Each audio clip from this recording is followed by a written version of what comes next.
اللہ سے ڈرتے ہوئے زندگی گزارنی ہے۔ اللہ ہم سب کو یہ تقوی نصیب فرمائے۔ ہر نیکی کے بعد ڈرنا ہے کہ کوئی ایسی غلطی نہ ہو جائے میری نیکی ضائع نہ ہو جائے۔ ہر نیکی کے بعد، نماز پڑھی نماز کے بعد بھی یہی ہے، صدقہ کیا ڈرنا ہے کہیں ایسی غلطی نہ ہو جائے جس سے میرا صدقہ ضائع ہو جائے۔ ہر نیکی کے بعد، حتیٰ کہ نیکی کے بعد اگر یہ اترانا آ گیا، میں نیک ہوں، میں نمازی ہوں، میں حاجی ہوں، یہ اترانا، یہ بڑا پن، یہ غرور آ گیا، نیکی ضائع۔ اللہ ہم سب کو محفوظ فرمائے۔ اسی کا یہ ذکر کیا، واتقوا اللہ، اللہ سے ڈرو۔ اترانا نہیں ہے میں حاجی بن چکا ہوں، میں نمازی ہوں، میں نماز پڑھ کر آ گیا، تم تو لوگ بیٹھے ہوئے تھے، اور کوئی بات نہیں ہے، شکر ادا کر، تجھے توفیق مل گئی ہے، ان کے لیے دعا کر، اللہ ان کو بھی ہدایت دے۔ اپنے آپ کو برتر، ان کو کم تر نہ سمجھنا۔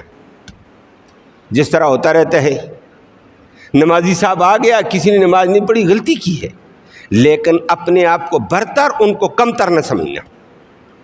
یہ غرور ہے، یہ تکبر ہے، یہ تیری نیکی ضائع کرے گا۔ اللہ ہمیں اس سے محفوظ فرمائے۔ لیکن آج کل مسلمان نیکیاں کرتے ہی نہیں، اگر کی بھی یہ کہتے ہیں میں ہی ہوں 30 مرحان، باقی سارے فضول ہیں۔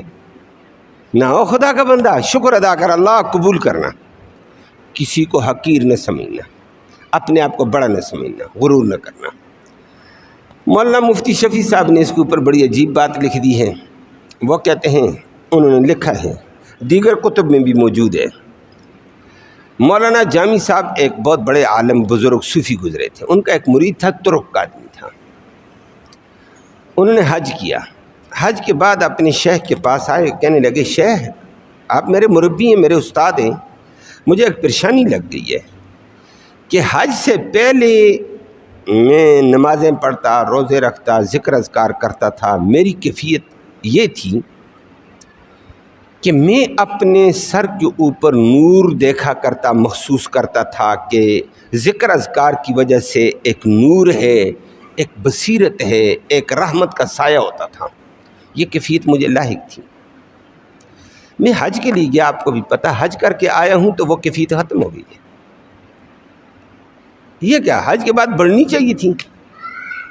حج ایک بڑا نیکی کا کام تھا، بڑے مراحل سے گزرا ہوں، بڑی برکت والے مقام سے آیا ہوں۔ آگے مولانا عبد الرحمن جامی نے کہا بھائی بات یہ ہے، حج کر کے تو آیا، تیرے حج سے پہلے تیرے اندر تواضع اور انکساری تھی، عاجزی تھی، اور اس عاجزی کا نور تیرے اوپر تھا۔ حج کر کے آیا، تیرے اندر تکبر آ گیا، تیرے اندر بڑائی آ گئی ہے، اترانا آ گیا، میں حاجی میں حاجی۔ اللہ نے تیری اس تواضع اور انکساری والا نور تجھ سے چھین لیا ہے، کہ تیرے تکبر نے تجھے خراب کر دیا ہے۔